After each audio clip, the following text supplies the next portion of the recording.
Shalom saudara, selamat sore. Bilang kiri kanannya, kamu luar biasa. Yes, so bersyukur boleh melayani saudara sore hari ini.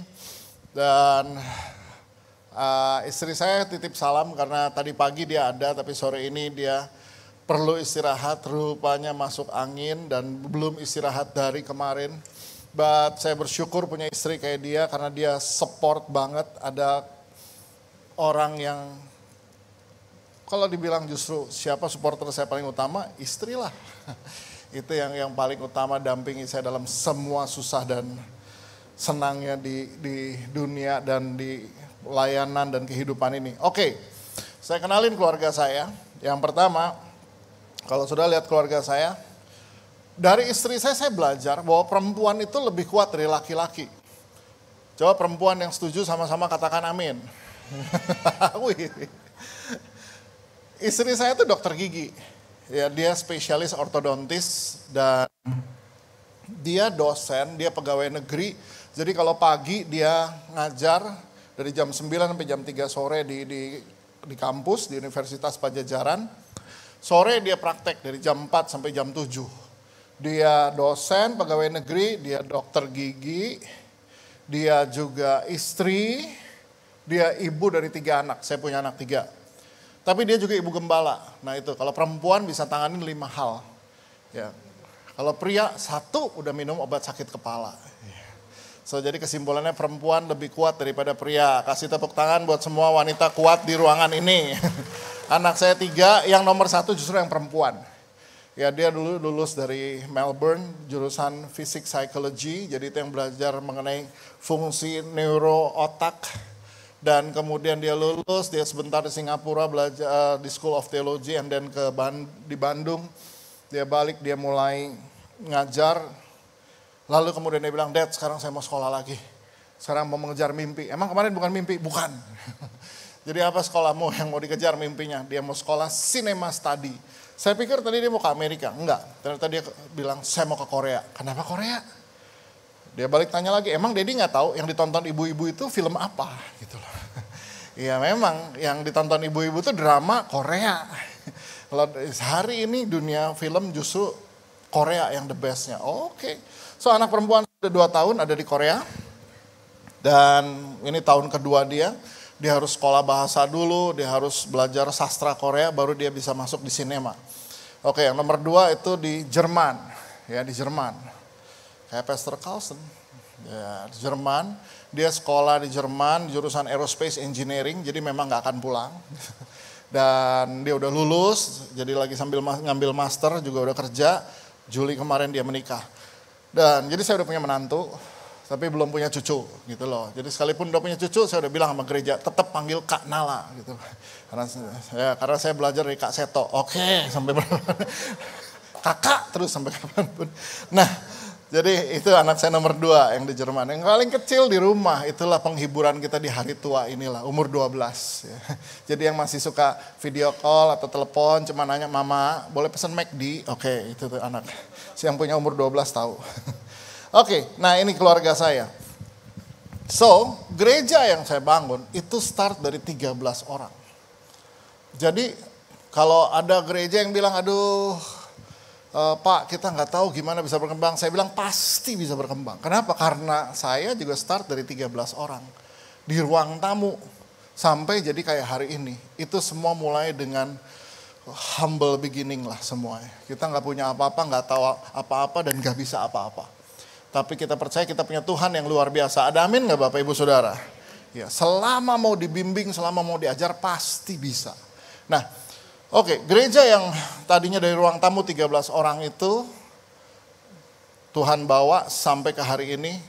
Kita ada di Bandung, di Jakarta, di Sydney, Australia, lalu di Bali, dan yang terakhir waktu COVID kita start di Malang. Ya, kita start di Malang, jadi baru 1,5 tahun ini. Oke, so jadi dari gereja ini apa yang kita belajar? Bahwa kalau kita nggak punya anak muda, kita nggak punya masa depan. Kita nggak punya anak muda, kita nggak punya masa depan. Kalau saudara mau punya masa depan, kita perlu generasi berikutnya. Ada amin saudara? Ya, saya kasih lihat sebentar video klip mengenai gereja kita. dan apa yang pendapat kita soal generasi berikut.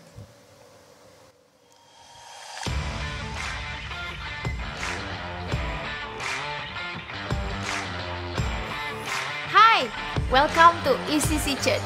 Kami percaya bahwa gereja harus menjadi rumah bagi semua generasi. Dan setiap anggota keluarga di dalamnya bisa melayani Tuhan dan sesama dengan cara-cara yang kreatif. That is our vision. Membangun generasi berarti menyediakan platform terutama bagi anak-anak muda untuk berekspresi, tumbuh, dan belajar, serta mengalami Tuhan. Here in ECC, youth is our priority. Kreatif adalah nama tengah ECC. Just like our God is creative, setiap aspek dalam hidup dan pelayanan kita juga harus kreatif dan relevan. Setiap generasi punya cara dan bahasa yang berbeda. Maka dari itu, gereja perlu kreativitas untuk tetap bisa terhubung dengan mereka. To reach the unreachables and make disciples. That is our mission. Hari ini, ECC telah ada di 5 kota. Dari Bandung, Jakarta, Bali, Malang, sampai ke Sydney, Australia. We are one big house with many rooms. And we are believing for even more cities and nations because discipleship cannot stop. This is ECC. This is the home for generation. Oke, saya percaya bahwa di gereja ini ada banyak orang-orang potensial yang bisa mengguncang kota Surabaya dengan anak generasi yang baru. Oke, hari ini saya mau share dengan satu judul, Lift Up Your Eyes. Ya, lift up your eyes. Coba angkat wajahmu, arahkan pandanganmu. Nah, mari saudara lihat dalam kitab Kejadian pasal 13.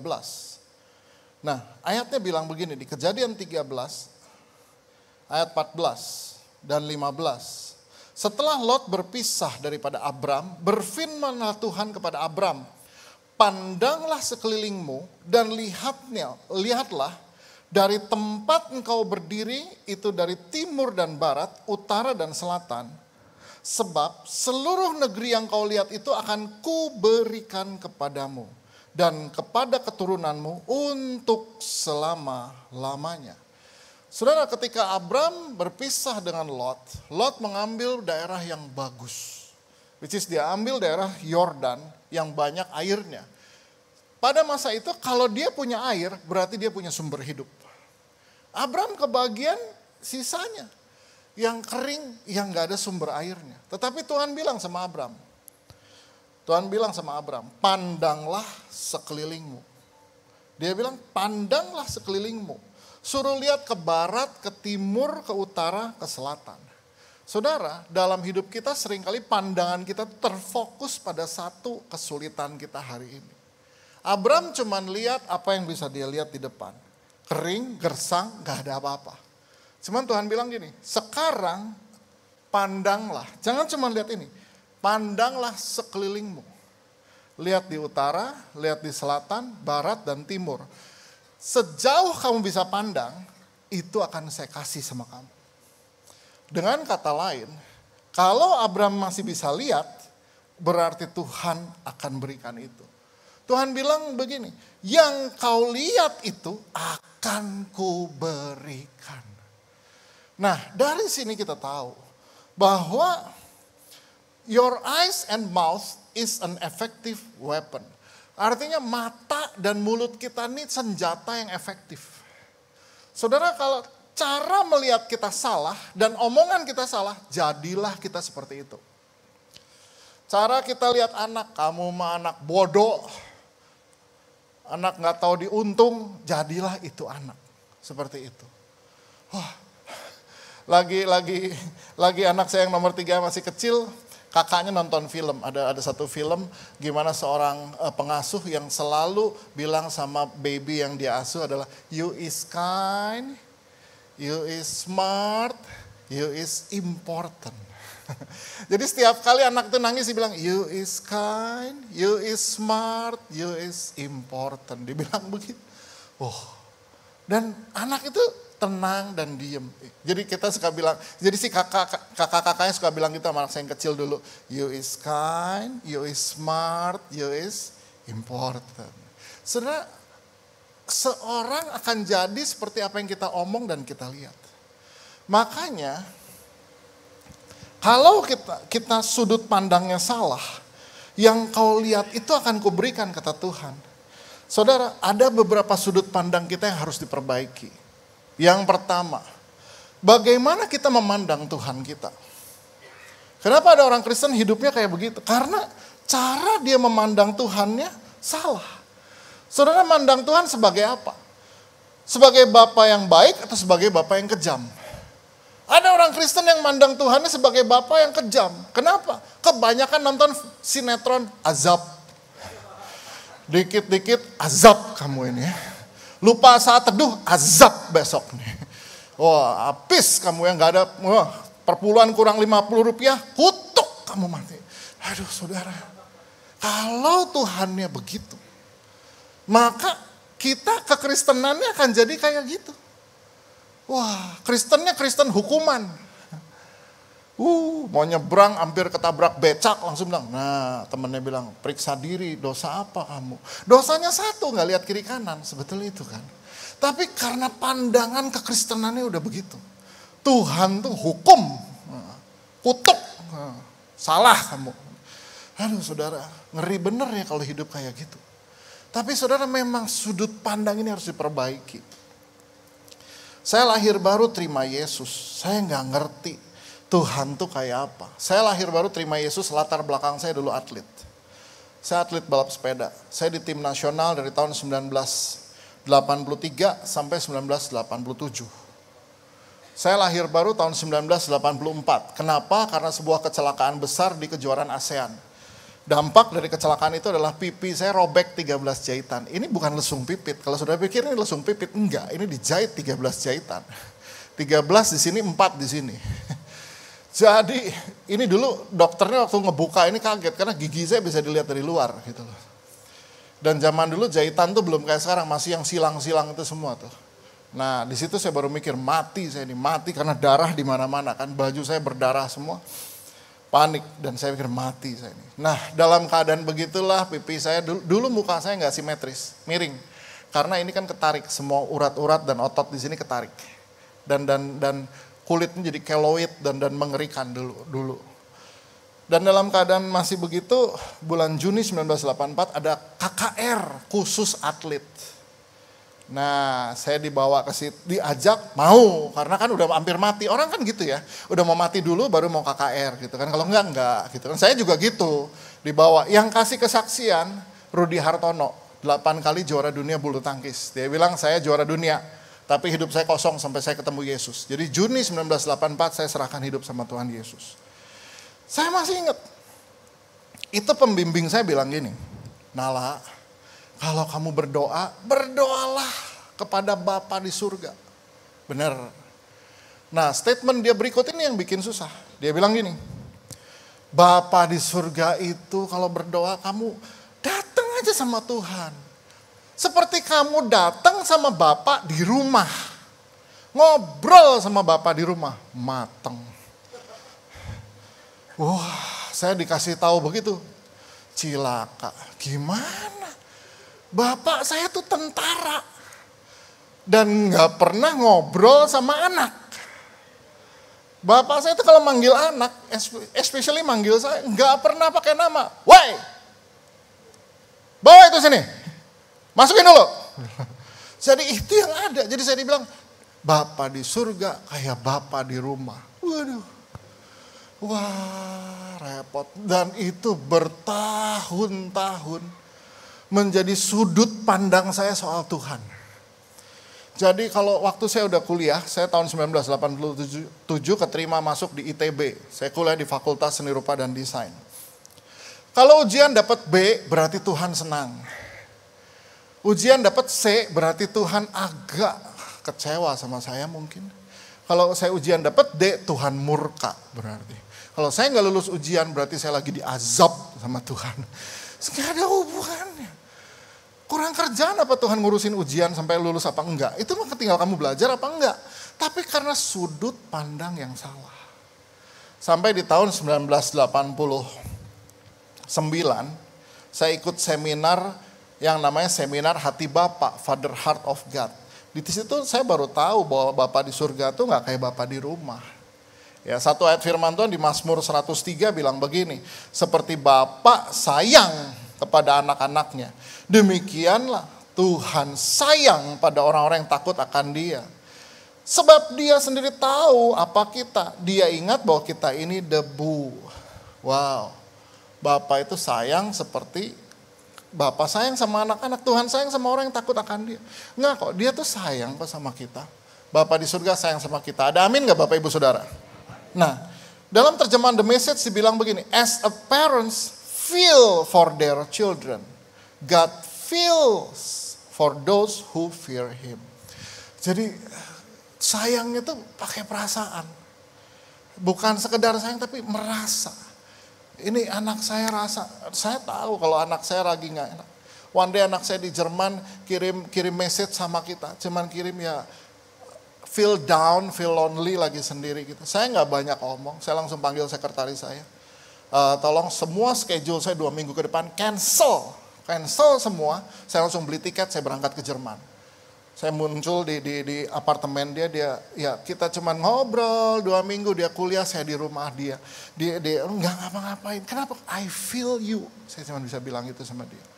Dan itu the best 2 weeks dalam hidup dia kali ya dengan saya. Jadi saya cuma mau bilang I feel you and you are not alone. Itulah Bapa di surga. Tapi nah ini makanya saudara. Jadi ketika saya ngerti Bapa di surga, saya jadi ngerti kenapa sudut pandang yang salah ini mesti berubah. Karena cara pandang dan luka-luka masa lalu itu pengaruh dalam hidup yang hari ini. Waktu saya menikah, saudara kalau lihat istri saya, dia berasal dari keluarga semuanya kan, dokter, kakak-kakaknya tuh dokter, gitu ya. Orang tuanya tuh yang Holland Spreken, yang kalau ketemu tuh Groten, yang alah sayang, cupiki, cium pipi kiri, pipi kanan, kakak beradik bisa duduk di meja makan ngobrol dari terbit matahari sampai pada masuknya gitu loh. Sementara saya di rumah gak ada ngobrolnya. Saudara 3 laki-laki semua, bapak tentara, mama karena gaji tentara gak cukup harus kerja. Mama saya tuh punya salon. Ya, jadi dia dulu salonnya jadi besar, jadi dari subuh sampai malam dia ada di salon. Anak-anak gak ada yang ngurusin. So jadi waktu saya menikah sama istri saya banyak hal kita nih mesti diajar. Wah, dulu ngomong aja bisa jadi salah. Karena saya udah biasa di rumah yang begitu. Jadi kalau saya ngomong, udah gak usah di sini. Istri saya nanti ngomong, kamu kok gitu sih ngomongnya kok keras gitu. Yang keras siapa? Gitu loh. Jadi dia, itu sumber keributan kita day by day sebenarnya dalam hidup. Nah, ada satu hal lagi, lucu lah, unik. Suatu hari, kita nih di gereja memang membangun pernikahan harus kuat. Tapi untuk pernikahan kuat kita mau dikonseling. Nah itu dimulai dari mana? Dimulai dari saya gembala senior juga selalu bilang sama jemaat, kamu check up pernikahanmu. Saya juga sama istri di check up pernikahannya. Jadi kita juga pergi ke konselor pernikahan. Jadi suatu hari kita lagi di konselor pernikahan, dia konselor ini cuma nanya-nanya, ya dulu Pak Nala nih gimana? Kalau di rumah gini. Ceritain gini, oh ya itu Bu, makanya kita nih mesti tahu latar belakang kayak apa. Ibu kan gak banyak bergaul sama orang tuanya kan dulu, makanya juga gak ngerti dia. Pintu masuknya tuh bukan soal penerimaan, tapi pengertian. Kenapa dia begitu jadi ngerti? So, saya kenalin dulu bapak saya ya. Ini ada foto bapak saya nih. Inilah bapak saya. Saudara kalau lihat fotonya, saudara akan tahu siapa dia. Gitu loh. Lihat aja fotonya. Nah, saya dibesarkan sama beliau. Dia dipanggil Tuhan tahun 2021. Terlalu banyak story kita di dalam hidup. Jadi, saya masih ingat. Itu masa kecil saya ternyata berpengaruh dalam pernikahan. Makanya orang tuh mesti sembuh di dalam hidup. Kenapa kita nih kalau melayani orang selain lahir baru dia juga harus pulih hati Bapak. Karena kepahitan dia di masa kecil itu berlangsung di dalam hidup dia hari ini. Nah, istri saya suka bingung, kalau dia tuh gini, di mobil, kalau lagi di mobil misalnya malam, istri saya mau bayar, saya minta uang parkir, dia buka tas, dia nyalain lampu. Dia cari dompet, dia keluarin uang. Terus saya bilang, cepat, matiin lampunya, cepat. Dia bilang, iya sebentar, ini kan lagi ini, udah matiin lampunya. Kenapa sih lampu aja kamu ribut, kamu kok kayak marah-marah? Enggak marah-marah, udah cepet matiin lampunya. Setelah di konseling, saya baru ingat bahwa di masa kecil saya, mungkin saya dulu masih umur, saya sama adik saya nomor 2 tuh jaraknya cuma 4 tahun, jadi kira-kira dia mungkin umur 6, saya umur 10. Saya masih ingat bapak saya nih dulu ngajak kita pergi ke rumah temennya. Dia ada urusan sama temennya. Rumah temennya itu di pinggir rel kereta, di samping pangkalan udara Hussein Sastra Negara di Bandung. Jadi itu daerah sepi banget. Saya masih umur 10, saya sekarang umur 56, berarti 46 tahun lalu, itu daerah emang sepi banget. Sekarang sih udah rame, itu sepi banget. Saya masih ingat sore-sore kita di situ. Terus bapak saya bilang gini, tunggu kalian di mobil ya, diam kamu di mobil, diam. Di mobil. Bapak saya lama gak pulang-pulang. Ini sepi pinggir rel. Sepi. Itu makin lama makin gelap. Kita kan anak umur 10 sama umur 6 ya. Ini kemana ya? Kok gak pulang-pulang ya? Kok gak keluar-keluar? Panik. Makin gelap. Pasang lampu. Cetek. Terang. Terang. Mobil zaman dulu kan cari lagi lampunya. Dipasang. Nyala. Iya nyala. Oh nyala. Terus saya mulai ceklikin dimnya nih. Nyala terang jauh gitu. Lagi sibuk nyobain lampu, bapak saya balik. Dia buka pintu, dia gak banyak ngomong, langsung peledak. Itu saya sampai ngedenging, diem. Mogok mobilnya nanti. Saya gak ngerti kenapa. Pasang lampu kok mobilnya bisa mogok. Hari ini saya ngerti gitu loh. Tapi dulu saya gak ngerti. Saya paling banyak dipukul sama dia, dihajar pakai kopel rim. Kalau bikin PR salah tuh digebugin, ditimpuk pakai boot tentara yang zaman dulu tuh. Dan itu yang saya alami bertahun-tahun. Can you imagine that? Itu membuat pandangan saya soal Tuhan yang dibilang Bapak, kayak Bapak di rumah. Lah ya berarti Tuhan nih kayak gini. Saudara, ini harus berubah sudut pandang kita. Your eyes, cara pandang kita mesti berubah. Dan dalam keadaan kayak itu, makanya saya kuliah, saya selalu berusaha, saya jadi atlet, saya berusaha untuk dapat apresiasi dari dia. But never, gak pernah. Dia gak pernah say, you're good, awesome, kamu bagus banget, gak pernah. Saya masuk ITB, saya bilang, Pak saya keterima. Dia cuman, oke, gak ada apresiasi. Tahun 1989 ITB kirim 13 mahasiswa ke Jepang untuk transportation design workshop. Saya salah satunya. Saya bilang, apapun saya buat, gak ada apresiasi apapun dari dia. Jadi orang suka nanya, Kak dulu jadi pendeta gimana? Keputusan jadi hamba Tuhan tuh gimana? Dapat panggilan khusus kah? Oh enggak. Satu malam di tahun 1992, saya bertengkar hebat dengan dia. Jadi hari itu saya nggak melawan, saya lawan dia. Saya bilang enough is enough, cukup. Saya berhenti, saya nggak berusaha lagi ikutin apa yang kamu mau, apa yang kamu suka. Sekarang saya mau melayani Tuhan full timer. Wah dia marah banget. Dia marah banget dan saya bilang I don't care. Saya nggak peduli lagi. Jadi di tahun 1992 saya jadi hamba Tuhan. Karena saya pokoknya nggak mau lagi ikutin apa yang kira-kira bisa nyenengin dia. Saya tahu kalau saya pelayanan itu nggak akan menyukakan dia. Saya buat itu. Jadi itulah awalnya saya melayani. Puji Tuhan dari semua yang salah Tuhan buat sampai jadi yang hari ini jadi kebaikan. Ada amin gak saudara? Tapi mulainya begitu. It start begitu. Terus saudara pikir bagus pelayanan dengan kepahitan. Gak bagus. Karena Tuhan Yesus bilang dari mata air pahit keluarnya air pahit. Dari mata air manis keluarnya air manis. Kalau kamu gak beres, ya gak beres semuanya. Oh dan saya pelayanan, saya bimbing anak-anak muda, iya kebayang aja jadi apa anak-anak yang dibimbing. Puji Tuhan. Tahun 1995, saya bilang saya mau menikah, pokoknya saya mau menikah. Wah, bapak saya nggak setuju. Ya mama saya kepencet di tengah gitu kan, gimana. Mama saya juga ya enggak lah, janganlah, kata mama saya. Bapak saya juga nggak setuju. Dia bilang enggak ada. Pokoknya karena kita udah nggak ngomongan 3 tahun. Datang-datang bilang mau menikah, nggak setuju, pokoknya nggak gini. Dalam ya karena udah pelayanan ya, tahu ayat. Jadi saya ngerti kok juga jemaat-jemaat yang suka kayak gitu. Ya saya ketika mereka nggak setuju, saya bilang, wah apa yang dipersatukan Tuhan tidak dapat dipisahkan oleh manusia. Lu dodol, ayatnya salah itu kan sebenarnya. Nggak gitu maksudnya. Jadi benar-benar saya maksa satu hamba Tuhan untuk memberkati pernikahan. Bapak saya nggak mau datang. Mama saya datang tapi dengan nangis-nangis karena terpaksa. Bapak saya marah, dia nggak mau datang. Saya bilang, siapa yang perlu dia? Tuhan yang saya perlukan dalam hidup. Waduh, pendeta itu berkati saya menikah dan ya, saudara tahu pernikahan tanpa berkat, pernikahan tanpa restu orang tua berakhir fatal.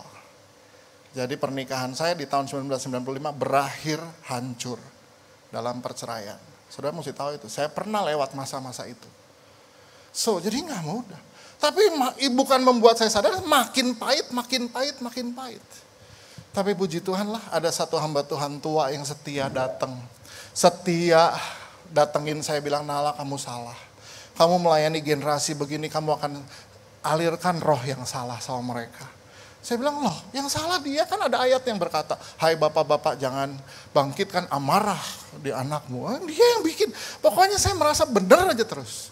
Puji Tuhan, Om pendeta ini selalu datang sama saya. Di tahun 1997, akhirnya saya putuskan, saya minta maaf sama bapak saya. Saya datangin rumah bapak saya cuci kaki dia. Saya cuci kaki dia, saya bilang, saya minta maaf. Saya benci papa selama ini. 5 tahun udah gak bicara sama sekali, hidup saya udah jungkir balik kayak sirkus, saya cuci kaki bapak saya. Saya cuci kaki dia, dan bapak saya masih dinas waktu itu. Masih tentara, belum pensiun. Saya cuci kakinya, pertama kali sebagai anak saya lihat dia nangis. Dia nangis dan dia bilang gini, saya sayang kamu, tapi saya nggak tahu caranya harus bagaimana. So dari sini saya sadar, yang korbannya saya apa dia? Sebetulnya dia juga korban dari bapaknya. Jadi dia nggak ngerti besarin saya. Makanya gereja kita sekarang kelas parenting tuh orang yang punya anak didorong sama kita. Enggak, kamu harus masuk kelas parenting. Supaya kamu tahu gimana jadi parents. Gimana harus sayang sama anak tuh kayak apa. Saya pernah korban itu. Bapak saya juga korban dari orang tuanya. Waduh, sejak 1997 hubungan kita pulih. Berubah semua. Saudara tahu, yang pulih itu nggak cuma saya, dia juga pulih. Tiba-tiba kalau saya ke rumah dia tuh di pegunungan, di Bandung tuh di Lembang. Kalau saya ke rumah dia naik motor, nanti dia tanya, kamu sama siapa? Sendiri. Oh, naik apa? Naik motor. Nah, pakai jaket, nanti sakit. Ya ampun, gue pikir kalau dari dulu kayak gini saya nggak kepahitan kali ya. Aduh, udah makan belum? Makan dulu, nanti kamu sakit. Gini, ya kok hari gini baru begini. Dan bapak saya menjadi orang yang sangat support saya dalam pelayanan. Di hari-hari terakhir hidup dia adalah orang yang kalau di gereja, saya suka minta dia, Pak doain, doa tutup. Doa buat leaders kita atau apapun. Dia sangat suka untuk itu. Dan pembimbing saya, Pastor Kong Hee selalu bilang begini, Nala, don't expect your father will change. Jangan berharap bapamu akan berubah. You must change. Jangan berharap bapamu akan muji kamu. Gak akan pernah. Dia bilang, emang benar sih, bapak saya gak pernah bilang bagus. Tapi suatu hari saya dengar dari sel grup dia. Orang sel grupnya bilang gini, tahu gak, papamu tuh kalau ngomong sama kita, anak yang paling saya bangga. Dia. Jadi dia gak pernah ngomong.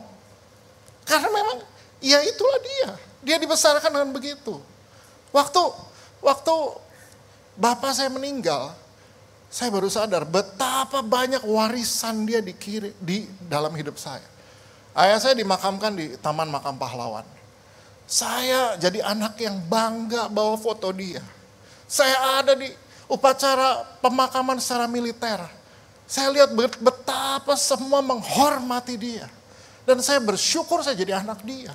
Saya jadi sadar, firman Tuhan yang menyadarkan saya bahwa, ya firmannya bilang begini, Tuhan tuh menghajar orang yang dikasihinya. Dan Tuhan menyesah orang yang dianggap sebagai anak. Karena kamu dikasihi dia, kamu disesah sebagai anak. Tapi satu hari, waktu saya lagi lihat foto dia, saya lagi kumpulin filenya. Ternyata foto dia sebelum rekonsiliasi sama saya, sama waktu sesudah rekonsiliasi, beda wajahnya. Sudah lihat wajahnya di sini, lain banget.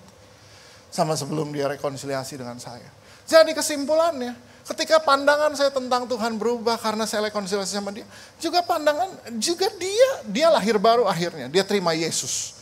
Dia terima Yesus di tahun 1996 karena mama saya berdoa buat dia 14 tahun lamanya. So jadi saya lihat iya benar juga ya. Itu menyembuhkan banyak orang ketika sudut pandang kita mau berubah. Bahwa masa lalu saya yang digebukin sama dia, saya justru melihat bahwa saya suka bilang sama para pemimpin gini, gua nih gak bakal jadi pemimpin kayak gini kalau gak dihajar sama dia. Puji Tuhan punya bapak yang keras kayak gitu dan bikin saya bisa menjadi pribadi yang keras dan bertahan dengan semua ujian iman dalam hidup kayak hari ini. Jadi mau dilihat sebagai musibah atau sebagai berkat, saya puji Tuhan, saya lihat itu sebagai berkat. Tuhan kita itu luar biasa, saudara. Jadi sudut pandangnya berubah. Yep. So, saya dari anak yang tadinya berpikir, saya emang gak disayang orang tua, gak disayang Tuhan. I am a proud son. Dan saya harus lihat betapa ajaib dan dahsyatnya Tuhan. Dan dia pakai ayah saya juga untuk jadi seseorang yang menurunkan banyak leadership dalam hidup saya. So, come on. Nah, mari saudara harus lihat sudut pandang kedua. Saudara sampai sini, saudara udah diberkati Tuhan? Saudara dapat sesuatu dari Tuhan? Sudut pandang kita sama Tuhan harus berubah. Ya, pengalaman saya dengan Bapak saya mengubah pandangan saya dengan Tuhan. Dan itu membuat saya jadi percaya dan feel secure. Saya percaya bahwa Tuhan gak akan biarin saya sendiri. Kenapa? Just like my dad. Dia juga gak pernah biarin saya sendiri. Come on. Ya, itu. Jadi ini yang saya belajar. Pandangan kita berubah. Abraham kalau cuma mau lihat tanah tandus, dia akan dapat tanah tandus doang. Tapi Tuhan bilang, lihat utara, depan, belakang, barat, timur. Ternyata ada banyak hal baik yang Tuhan berikan. Sama. Kalau kita cuma memandang luka kita doang, kita cuma dapat luka. Tapi lihat ada banyak hal baik yang Tuhan berikan dalam hidup kita sebenarnya. Hal yang kedua, cara kita memandang diri sendiri. Coba, saudara pandang diri sendiri. Lihat sebagai orang yang gagal apa berhasil. Lihat sebagai orang yang gagal apa berhasil. Saya nih orang yang dibantu orang lain. Saya bahkan dulu untuk hidup aja dikirimin makanan. Saya ngalamin masa-masa itu. Ya. But saya harus pandang diri saya sebagai orang yang tetap akan jadi peminta-minta atau one day saya yang bayarin orang. Saya harus lihat enggak. Di kemudian hari saya pasti harus jadi orang yang berhasil. 1 Korintus 4 bilang begini. Rasul Paulus bilang begini di ayat yang ketiga dan keempat. Bagiku sedikit sekali artinya, entahkah aku dihakimi oleh kamu atau oleh suatu pengadilan manusia. Malahkan diriku sendiri pun tidak kuhakimi. Sebab memang aku tidak sadar akan sesuatu, tapi bukan karena itulah aku dibenarkan. Dia yang menghakimi aku ialah Tuhan. Saudara, seringkali pandangan kita tentang diri dibentuk sama orang sekitar. Dibilang begini kan, entah yang menghakimi aku ini kamu, jemaat gereja, atau pengadilan manusia, standar dunia ini, atau diri sendiri. Kadang-kadang kita juga minder, ya saya mah siapa gitu kan. Kalau berdoa kan suka gitu ya. Tuhan, ampuni kami datang di hadapan-Mu, kami hanyalah cacing-cacing tanah. Loh ya yuk jadilah gitu loh. Enggak lah, kita ini anak yang berharga, amin saudara.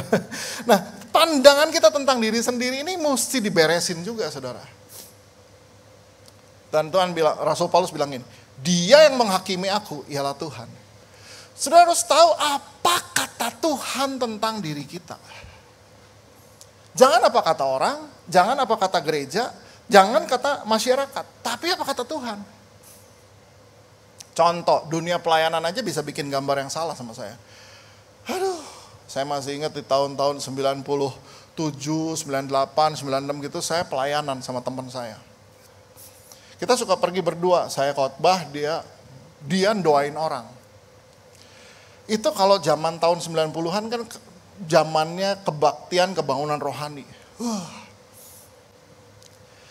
Saya udah khotbah, nanti teman saya cuma naik mimbar. Terus dia liatin jemaat, dia cuma ngeliat. Nanti dia bilang, ya yang baju merah berdiri. Yang baju merah berdiri di ujung tuh. Terima urapan. Wah, roboh. Langsung gitu. Semua orang lihat, wih sakti. Saya kan lihat juga gitu, wah nanti ya yang baju biru. Tuhan mau sembuhkan kau. Terima kesembuhan. Wah, roboh. Di KKR kerja dia. Kerja dia cuman gitu aja. Roboh itu. Kita di hotel, saya tidur sekamar, besok pagi bangun orang udah ngantri depan pintu dia. Nungguin dia untuk. Wih. Suatu hari di Sulawesi Utara dia lagi doain orang, dia lepasin jasnya, dilempar satu, deret bangku depan 2 row ke belakang roboh semua. Saya lihat ini orang dia bener. Dan gereja, carinya dia terus. Saya nggak pernah dicari.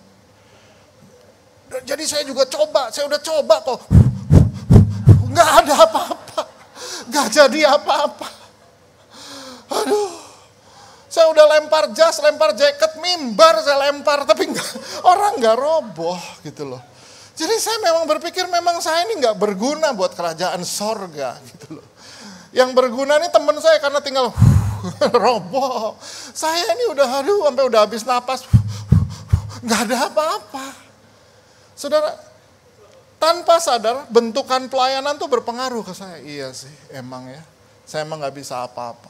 Saya gak bisa bikin apa-apa. Puji Tuhan. Sampai akhirnya saya ketemu pembimbing rohani tahun 2003. Pastor Kong Hee dari City Harvest Church Singapura. Dia yang bilang, Nala, kamu tuh bisa khotbah. Kamu tuh bisa ngajar. Kamu tuh bisa mimpin. Gereja kamu gak mungkin gak berkembang.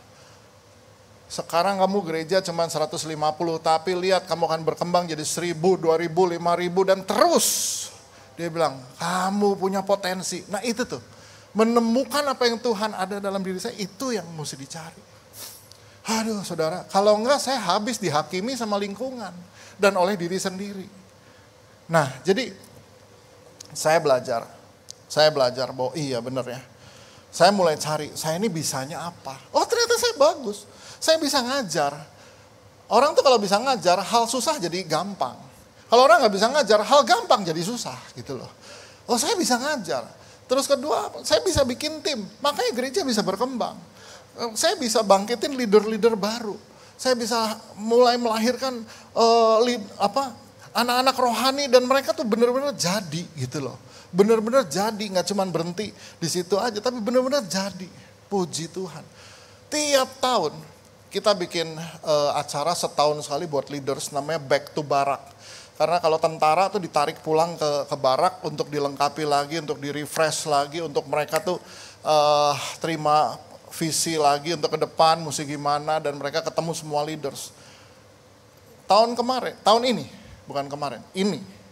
Sesudah COVID, di mana gereja lain lagi mulai restart lagi, kita bersyukur.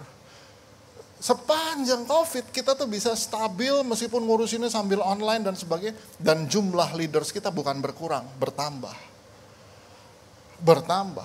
Kemarin kita back to barak, leaders yang ada tuh 300 leaders lebih. Jadi saya lihat, oh iya, ada 300 lebih. Dan berarti orang-orang ini dibangkitin. Luar biasa. Saya kasih lihat ya sebentar ya, video singkat mengenai back to baraknya kita. Gimana Tuhan kerja di leaders-leaders ini. Dan memang luar biasa banget apa yang Tuhan kerjain. Coba lihat ini sebentar. Yes.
So, saudara bayangkan dengan 313 pemimpin yang kita punya. Berapa generasi lagi yang bisa dimenangin? Dan itu cuma menyadarkan kamu selalu berpikir kamu gak bisa. No. Kamu punya sesuatu yang pemimpin lain gak punya. Nah saudara, kita ini seringkali sibuk bandingin diri kita sama orang lain terus jadi minder, terus jadi rasa gak berharga. Enggak, kita tuh unik di mata Tuhan. Ada amin gak saudara? Wow, bilang kiri kanan kamu tuh unik di mata Tuhan. Nah, sekarang itu cara pandang sama Tuhan. Cara pandang diri sendiri, dibenerin. Udah, saya bagiin yang ini. Cara pandang terhadap orang lain. Oke. Ya, karena waktunya, ini yang terakhir nih. Cara pandang orang lain. Memandang orang lain itu penting. Lihat dia sebagai ancaman atau sebagai penolong. Nah, saudara harus lihat itu. Coba lihat. Ini pernah terjadi pada satu raja. Dan raja ini justru lihat orang lainnya jadi ancaman. 1 Samuel 18. Inilah kisahnya Raja Saul. 1 Samuel 18. Ya. Ayatnya bilang begini, 1 Samuel 18 ayat 6. Tetapi pada waktu mereka pulang, ketika Daud kembali sesudah mengalahkan orang Filistin itu, keluarlah orang-orang perempuan dari segala kota Israel, menyongsong Raja Saul sambil menyanyi dan menari-nari, dengan memukul rebana, dengan bersukaria, dan dengan membunyikan gerincing. Dan perempuan yang menari-nari itu menyanyi berbalas-balasan. Katanya, Saul mengalahkan beribu-ribu musuh, tetapi Daud berlaksa-laksa. Lalu bangkitlah amarah Saul dengan sangat, dan perkataan itu menyebalkan hatinya. Sebab pikirnya, kepada Daud diperhitungkan mereka berlaksa-laksa. Tapi kepadaku diperhitungkannya beribu-ribu. Akhirnya jabatan raja itu pun jatuh padanya. Sejak hari itu, maka Saul selalu mendengki Daud. Lihat, Saul raja. Tapi ketika orang nyanyi, ini orang baru nyanyi. Saul mengalahkan ribu-ribu, Daud mengalahkan berlaksa-laksa. Langsung gak suka. Dan sejak hari itu Saul dengki sama Daud. Padahal kalau Saul bisa lihat Daud dan melihat Daud sebagai penolong, maka Saul akan menjadi raja yang besar dan luar biasa. But Saul malah melihat Daud sebagai saingan dan dengki. Saudara, kita ini penting bisa lihat orang lain sebagai orang yang sudah Tuhan taruh untuk jadi penolong kita. Ada amin gak saudara ini? Oh iya, lihat orang diberkati kita dengki. Kenapa dia diberkati? Loh kamu juga bisa diberkati. Justru tanya dong sama dia, kok kamu diberkati sih, gimana caranya? Aku juga pengen ngalamin kayak kamu. Oh, saudara, sayang banget yang begini. Ya, saya bersyukur ada orang-orang yang dibimbing dari zaman dulu. Ada satu anak rohani saya namanya Victor Waang. Itu dari Pulau Alor, Pulau Kering. Timur, Pulau Alor itu cuman karang doang isinya. Dan dia lahir di kota Bandung. Aduh, berandalan jalan satu ini. Namanya Victor Waang ini. Dia cuma ada di situ. Dan itu yang saya urus dan muridkan dia sampai ke hari ini. Ada lagi satu namanya Ashley ya. Victor akhirnya sekolah dan sekolah juga kita yang kumpulin dana dan segimana sampai dia bisa sekolah, dia bisa otaknya ada. Berandal iya, preman iya, tapi otaknya ada. Ya. Jadi dia sekolah di Politeknik ITB, jurusan teknik sipil. Ini lulusan teknik sipil, Victor Waang ini akhirnya. Ashley, ratu disco, ekstasi tiap weekend, rokok. Dan kemudian ya suatu hari dia dijangkau sama temen yang kuliah di jurusan yang sama, di seni rupa juga di jurusan di studio interior. Ya, dari ratu disco, ekstasi, rokok, dia dimenangkan sampai jadi pemimpin yang ada. Ketika mereka jadi pemimpin bersama-sama saya, hari ini kalau saudara tahu mereka berdua lebih terkenal dari saya. Victor Waang kalau saudara lihat buka Instagram dia. Berapa followernya? Instagram saya cuma 7.000. Bahkan saudara juga yang di ruangan ini gak follow saya. Gitu loh. Saudara bisa bayangkan. Victor Waang itu dia berapa ribu Instagram dia. Dia lebih dikenal. Ketika ada conference sama pendeta Nikola sama siapa, pembicaranya dia, saya enggak. Astaga, ya Tuhan. Suatu hari, sekretaris saya yang senior, itu berasal dari kota Palu, Sulawesi Tengah. Jadi, suatu hari sekretaris saya ini dikontak sama satu pendeta dari Palu, dari Sulawesi Tengah. Jadi dia kontak sekretaris saya yang senior, dia bilang begini, kamu di ICC Bandung kan? Iya.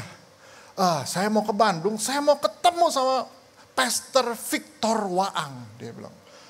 Oh, bisakah kamu tolong saya? Kata sekretaris saya, bisa, gampang. Ya kan dia sekretaris saya. Jadi kan dia punya akses ke semua sekretaris dan bisa, dia bilang. Oh, bisa saya atur, kamu mau ketemu Victor Waang? Bisa saya atur. Kamu mau ketemu Nalawi dia enggak? Itu bisa saya atur juga. Tahu jawab pendeta dari Sulawesi itu? Oh enggak. Saya mau ketemu Victor Waang, bukan. Wih, kebayang kalau saya kayak Saul, kurang ajar. Nala mengalahkan beribu-ribu, tapi Victor Waang mengalahkan berlaksa-laksa. Yo, tapi saya justru lihat begitu, saya bersyukur. Berarti apa yang saya tanam ke dia, saya didik ke dia berhasil adanya. Hari ini dia lebih terkenal dari saya, gereja-gereja besar, gereja GBI besar, mintanya dia kok. Saya nggak pernah tuh diminta. Dan buat saya, so what, nggak apa-apa, saya masih ada Pastor Irwan di sini, nggak apa-apa. Nah, tapi seringkali pemimpin tuh nggak bisa begitu gitu loh. Pastor Ashley, kalau sudah lihat, buka aja Instagram dia, Pastor Ashley. Pastor Ashley itu Instagramnya 100.000 lebih, centang biru. Wah, kalau saya centong biru, apa untuk nasi itu centong nasi. Aduh. Tapi kan bersyukur kalau lihat orang-orang ini menjadi maju dan bahkan lebih maju dari kita. Karena so what gitu loh. Ya, suatu hari saya ke conference sama Pastor Ashley. Sama tim yang lain. Aduh, mau keluar dari ruang conference aja susah. Karena jalan 2 meter dia udah diserbu. Ini foto, selfie. Kenapa? Karena sebagai pemimpin perempuan, pastor perempuan, orang lebih cari dia. Nggak ada tuh yang saya bilang, Kak, selfie. Nggak ada tuh. Jadi saya nungguin, dia yang jalan di depan. Ya saya nungguin, ya udah saya jalan aja belakang dia, udah gitu loh. Saudara, so what kalau memang itu. Tapi mari kita lihat orang-orang ini justru kan Tuhan taruhkan untuk support kita, backup kita, dan ya puji Tuhan kalau mereka lebih maju dari kita. Jadi sudut pandang kita tentang orang lain juga harus dirubah. Ya, kalau dia bisa maju, saya juga bisa maju. Ada amin gak saudara? Saya justru lihat mereka, oh ya puji Tuhan mereka lebih berhasil dan sudah seharusnya mereka begitu. Karena Tuhan Yesus bilang ini, kamu akan lakukan perkara yang jauh lebih besar daripada yang aku lakukan. Itulah yang namanya Bapak. Itulah yang namanya fathering. Anak-anaknya harus lebih hebat dari dia jadinya. Puji Tuhan. Come on. Nah, mari saudara.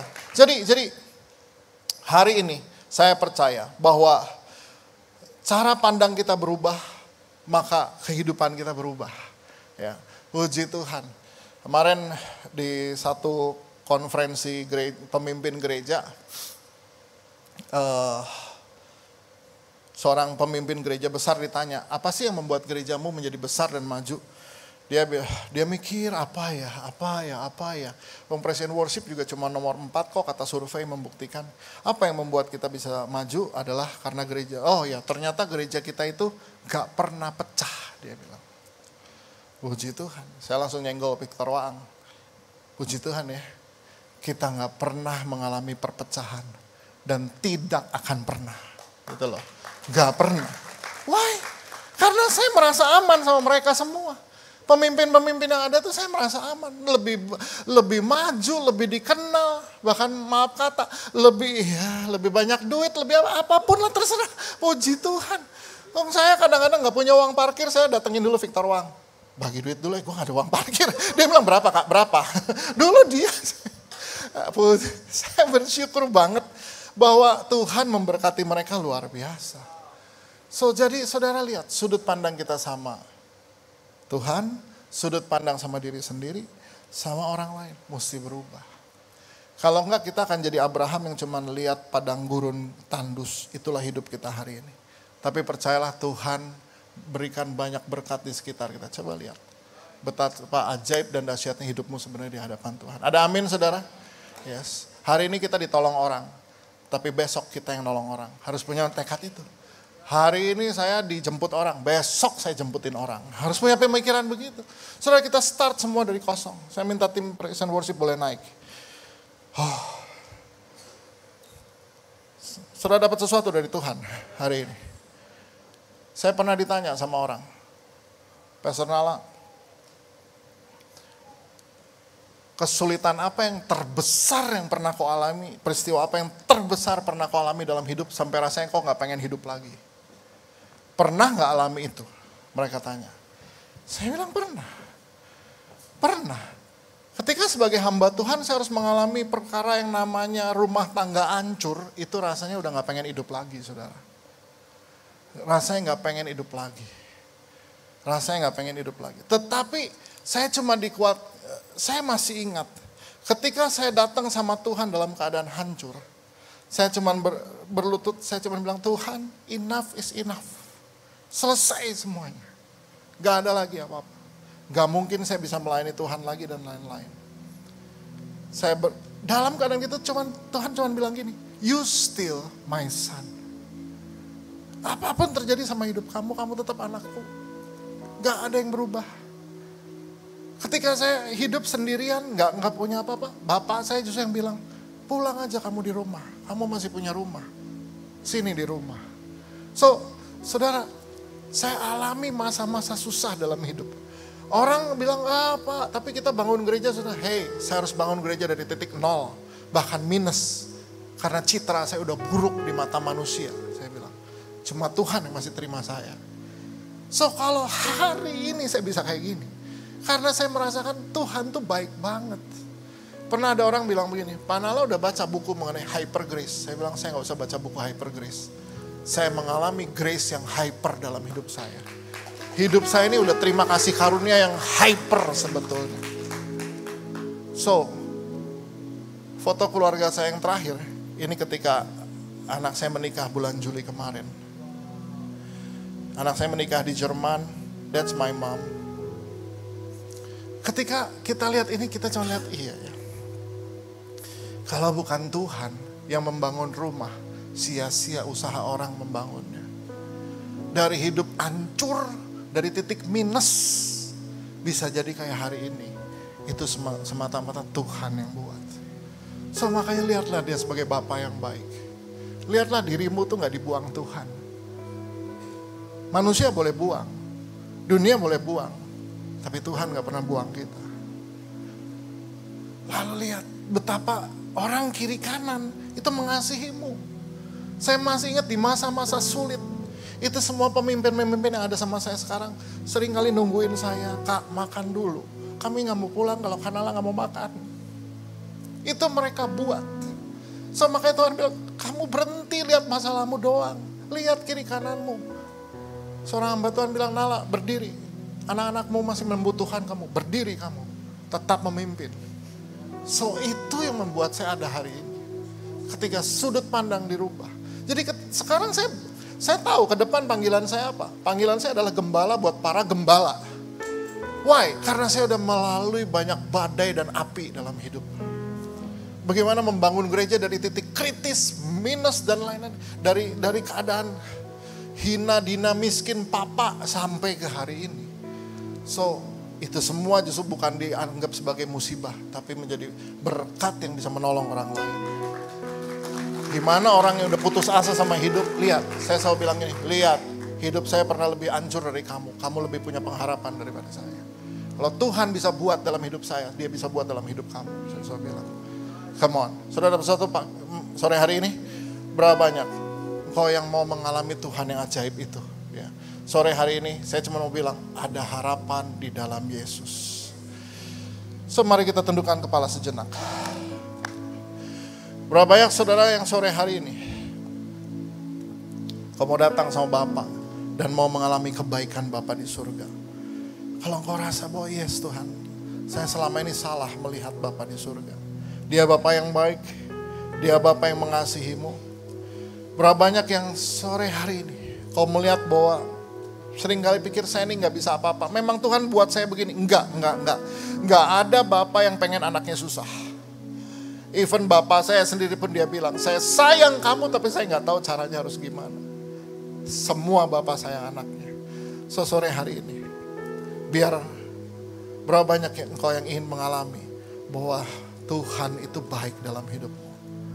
Engkau bukan orang yang selama ini kau pikir ada potensi yang luar biasa. Ada orang-orang sekitar yang Tuhan kasih. Bersyukur buat hidupmu hari ini. Berapa banyak yang pengen ada terobosan baru dalam hidupmu. Taruh tangan kananmu di dada. Saya berdoa supaya sore ini ada terobosan baru dalam hidupmu. Mari bangkit berdiri bersama-sama.